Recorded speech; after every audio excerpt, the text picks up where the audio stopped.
And so the final thought question for you is, how can we begin to celebrate Black women in sports without reducing them to a stereotype of pain or struggle? A little bit of kind of like what Pete was saying. You making it sound like they're a victim, right?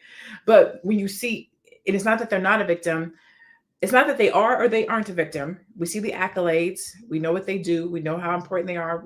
Joe just talked about how educated they are and what the things that they're doing. So what are ways that we can celebrate these Black women in these spaces without reducing them to a stereotype of pain or struggle?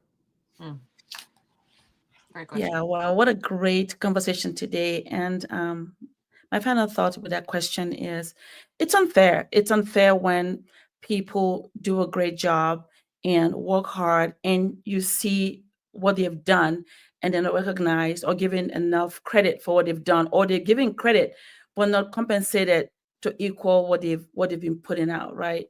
And it just makes you say, wow, it's unfair. So how do we try to remedy that? And not say, oh, it's because of victimhood, because it's not victimhood. These women are there working hard, they're educated. Then the next thing for us to do is support them. So when these women are out there doing things like Joe was mentioning, that we should be very vigilant about that and see what it is, so we can really pour into them. So they know that, what you're doing is good and we want more of it. So we can duplicate this and make it something that is real and tangible. Because otherwise we'll keep going back to the same space where the majority of what we are already experiencing repeats itself over and over again.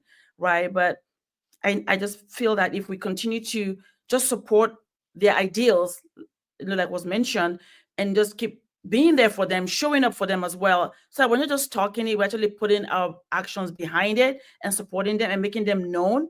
So that will make a huge difference.